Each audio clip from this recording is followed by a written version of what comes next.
കൽക്കി 2898 AD. ഈ കൽക്കി കാണാൻ പോകുന്നതിന് മുമ്പ് അറിയേണ്ട കുറച്ച് കാര്യങ്ങളുണ്ട്. ആരാണ് കൽക്കി? അത് കൽക്കി എന്ന് പറഞ്ഞ സിനിമ മഹാഭാരതത്തിൻ്റെ സെക്കൻഡ് പാർട്ടാണ് എന്ന് പറഞ്ഞ് നിങ്ങൾ വിശ്വസിക്കും. അപ്പോൾ എന്നിങ്ങനെയുള്ള കാര്യങ്ങളാണ് നമ്മൾ പറയുന്നത്. കൽക്കിയെ പറ്റി സിനിമ കാണാൻ പോകുന്നതിന് മുമ്പ് അറിയേണ്ട കുറച്ച് ഫാക്ടറുണ്ട്. അതാണ് ഇവിടെ വീഡിയോയിൽ പങ്കുവെക്കുന്നത്. അതുകൊണ്ട് തന്നെ വീഡിയോ മുഴുവനായി കാണാൻ ശ്രമിക്കുക. കാര്യം വീഡിയോ മുഴുവനായി കണ്ടു കഴിഞ്ഞാൽ മാത്രമേ നിങ്ങൾക്ക് ആ ഒരു ഫാക്റ്റ് കണക്ട് ചെയ്ത് മനസ്സിലാകത്തുള്ളൂ. അപ്പോൾ കൂടുതൽ ഇൻട്രോ ഒന്നും പറഞ്ഞാൽ നേരെ വീഡിയോയിൽ കിടക്കാം. കൽക്കി എന്ന് പറഞ്ഞാൽ നമുക്ക് എല്ലാവർക്കും അറിയുന്നൊരു കാര്യമുണ്ട്. മഹാവിഷ്ണുവിൻ്റെ അവതാരമാണ്, 10ാമത്തെ അവതാരമാണ് കൽക്കി എന്ന് പറയുന്നത്. അതിനു മുമ്പ് നമുക്കൊരു 4 യുഗങ്ങളുണ്ടെന്നുള്ള കാര്യം മനസ്സിലാക്കണം. 4 യുഗമുണ്ട്: സത്യയുഗം, ത്രേതയുഗം, ദ്വാപരയുഗം ആൻഡ് കലിയുഗം. ഇങ്ങനെ 4 യുഗമുണ്ട്. അപ്പോൾ ഈ 4 യുഗങ്ങൾ കൂടി മഹാവിഷ്ണുവിൻ്റെ 10 അവതാരങ്ങൾ വരുന്നുണ്ട്. ഈ അവതാരങ്ങൾ വന്നു കഴിഞ്ഞിട്ട് ഈവിളായിട്ടുള്ളവരെല്ലാം ഉന്മൂലനം ചെയ്ത് നമ്മുടെ ലോകത്തിനെ ബാലൻസ് ചെയ്യുന്നു എന്നാണ് പറയുന്നത്. അപ്പോൾ ആദ്യം ഒരു യുഗം എടുക്കുകയാണെങ്കിൽ സത്യയുഗം എടുക്കുകയാണെങ്കിൽ അതിനകത്ത് മത്സ്യം, കൂർമ്മം, വരാഹം, നരസിംഹം. അതുപോലെ ത്രേതായുഗം എടുക്കുകയാണെങ്കിൽ വാമൻ, പരശുരാമൻ, രാമൻ. ദ്വാപരയുഗം എടുക്കുകയാണെങ്കിൽ ബലരാമൻ, ശ്രീകൃഷ്ണൻ. ആൻഡ് കലിയുഗം എടുക്കുകയാണെങ്കിൽ നമ്മുടെ കൽക്കി എന്ന് പറയും. അപ്പം ഇങ്ങനെയാണ് പോകുന്നത്. അപ്പം ഈ ദ്വാപരയുഗം കഴിഞ്ഞിട്ട് നമ്മുടെ കലിയുഗത്തിലെ അവതാരമാണ് കൽക്കി എന്ന് പറയുന്നത്. അപ്പം കൽക്കിക്ക് പ്രത്യേകിച്ചൊരു രൂപമോ ഭാവമോ ഒന്നുമില്ല. അതായത് കൽക്കിക്ക് ആരുടെ രൂപം വേണമെങ്കിലും എടുക്കുക, അങ്ങനെയാണ് പറയുന്നത്. ഇതെല്ലാം ഒരു മിത്തിലാണ് പറയുന്നത് എന്ന് പറയുന്നത്. അപ്പോൾ ഈ ഒരു കൽക്കി അപ്പോൾ ഇതാണ് കൽക്കി എന്ന് പറയുന്നതിൻ്റെ ബേസിക് കോൺസെപ്റ്റ് എന്ന് പറയുന്നത്. പക്ഷേ ഈ കൽക്കി അറിയുന്നതിന് മുമ്പ് നമുക്ക് ഈ കൽക്കി എന്ന് പറഞ്ഞ സിനിമയിൽ അശ്വത്ഥാമാവ് എന്ന് പറഞ്ഞ മെയിൻ ക്യാരക്ടറുണ്ട്, നമ്മുടെ അമിതാഭ് ബച്ചൻ.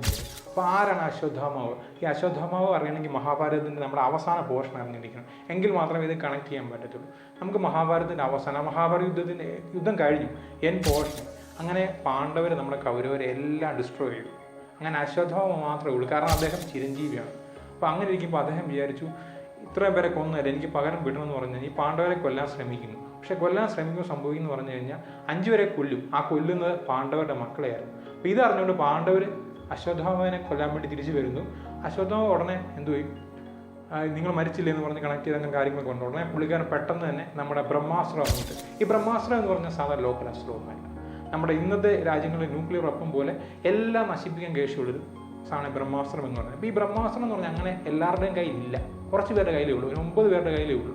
ആ 9-ൽ ഒരാളാണ് അശ്വത്ഥാമാവ്. ബാക്കി ആൾക്കാർ ആരെന്ന് ചോദിച്ചു കഴിഞ്ഞാൽ നമുക്കറിയാവുന്ന ആൾക്കാരൊക്കെ തന്നെ. അർജുനനുണ്ട്, കർണൻ്റെ ഉണ്ടായിരുന്നു ബ്രഹ്മാസ്ത്രമുണ്ട്. അതുപോലെ ദ്രോണരുടെ ഉണ്ടായിരുന്നു, ഭീഷ്മരുടെ ഉണ്ടായിരുന്നു.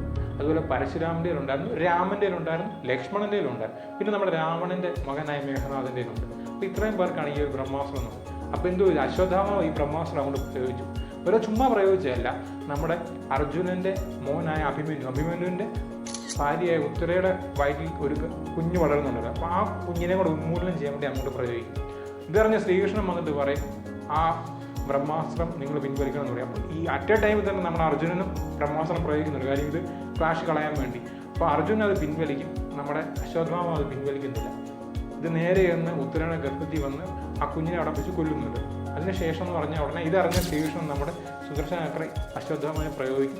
അങ്ങനെ ഈ അശ്വത്ഥാമാവിൻ്റെ നെറ്റി നോക്കുകയാണെങ്കിൽ അവിടെ ഒരു ചൂടാമണിയുണ്ട്. നമ്മുടെ അമിതാഭ് ബച്ചൻ്റെ ട്രെയിലറിലെല്ലാം നോക്കിക്കഴിഞ്ഞാൽ ആ നെറ്റിയിൽ ഒരു ചൂടാമണിയുണ്ട്. അപ്പോൾ അദ്ദേഹം എന്ന് പറഞ്ഞാൽ അജയ്യനാണ്. ഈ സുദർശനവർക്കും തട്ടുമ്പോൾ തന്നെ ഈ ചൂടാമണി പോകുന്നുണ്ട്. അതായത് അദ്ദേഹത്തിൻ്റെ പവർ കംപ്ലീറ്റ് പോകുന്നുണ്ട്. എന്നിട്ട് അദ്ദേഹം ശപിക്കുന്നുണ്ട്. അതായത് നിങ്ങൾ അമരത്തിനായിട്ട് നിൽക്കും, അതുപോലെ തന്നെ പക്ഷേ നിങ്ങളുടെ ഓരോ അവയവങ്ങളും ദ്രവിച്ചുകൊണ്ടിരിക്കും. നിങ്ങളുടെ മുഖമെല്ലാം മാറി നിങ്ങളെ പഴുത്ത് ദ്രവിച്ച് അങ്ങനെ ഒരു അവസ്ഥയായിരുന്നു. അതായത് ആരും നിങ്ങളെ കാണാനോ അടുത്ത് വരാനോ പറ്റത്തില്ല, പക്ഷെ നിങ്ങൾക്ക് മരിക്കാൻ പറ്റത്തില്ല എന്ന് പറഞ്ഞൊരു ശാപം കൊടുക്കുന്നുണ്ട്. അതിനുശേഷം നമ്മുടെ ഈ ഉത്തരായ ഗർഭവത്തിലുള്ള കുഞ്ഞിനെ ശ്രീകൃഷ്ണൻ രക്ഷപ്പെടുത്തുന്നുണ്ട്. അദ്ദേഹമാണ് പരീക്ഷിത് രാജാവ് എന്ന് പറഞ്ഞ് പിന്നീട് ഫേമസ് ആവുന്നത്.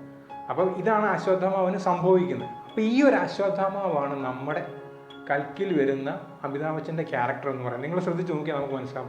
ആ ട്രെയിലർ എടുത്ത് നോക്കി കഴിഞ്ഞാൽ അദ്ദേഹത്തിന് ആദ്യം ചൂടാമണിയില്ല, പിന്നെ അദ്ദേഹത്തിൻ്റെ നെറ്റിയിൽ ഒരു ലൈറ്റ് പോലെ ചൂടാമണി വരുന്നുണ്ട്. ഈ ചൂടാമണി കിട്ടിയതിന് ശേഷമാണ് അദ്ദേഹത്തിൻ്റെ പവർ മാറുന്നത്. നമുക്കറിയാം, വണ്ടിയൊക്കെ എടുത്ത് മേലോട്ട് പറക്കുന്നു, എടുത്തെറിയുന്നു, പ്രവാസനം എടുത്തെറിയുന്നു ഒക്കെ ഈ ഒരു ചൂടാമണി കൈ കിട്ടിയതിന് ശേഷമാണ്. അപ്പോൾ ഇതാണ് അശ്വത്ഥാമാവും നമ്മുടെ ഈ കൽക്കി എന്നൊരു കണക്ഷൻ, കണ്ണിങ് ഫാക്ട്. കാരണം എൻഡ് ചെയ്ത ടൈമിൽ നിന്ന് മഹാഭാരതത്തിന് ശേഷം എന്താണ് സംഭവിക്കാൻ പോകുന്നുള്ളതാണ് അദ്ദേഹം പറയുന്നത്. അതായത് മഹാഭാരതത്തിൽ തന്നെ, അതായത് ഈ നമ്മുടെ ത്രേതായുഗം കഴിഞ്ഞിട്ട് കലിയുഗത്തോട് വരുന്നില്ല. അപ്പോൾ ത്രേതായുഗത്തിൽ തന്നെ നമ്മുടെ കലി, അതാണ് മെയിൻ വില്ലൻ, കലി വന്നിട്ടുണ്ട്. അപ്പോൾ കലി അവതരിച്ച് കഴിഞ്ഞാൽ കലിയെ തകർക്കാൻ കൽക്കി വേണം. ഒരു പ്രതിനായകൻ വന്നു കഴിഞ്ഞാൽ ഒരു നായകൻ വേണമല്ലോ എന്നൊരു കോൺസെപ്റ്റാണ് ഈ പറയുന്നത്. അപ്പോൾ അങ്ങനെ എന്തോ ചെയ്തു, നമ്മുടെ ഓൾറെഡി കലി വന്നിട്ടുണ്ട്, ഇനി കൽക്കി വരണം. അപ്പോൾ മഹാഭാരതത്തിൻ്റെ സെക്കൻഡ് പാർട്ട് എന്താണ്? അതായത് ലോകം അവസാനിക്കും എന്നൊരു കോൺസെപ്റ്റാണ് നാഗേശ്വരൻ പറഞ്ഞു വെക്കുന്നത്. അപ്പോൾ ഇനി ഇതാണ് നമ്മുടെ മഹാഭാരതവും കലിയും തമ്മിലൊരു കണക്ഷൻ എന്ന് പറയുന്നത്. ഇനി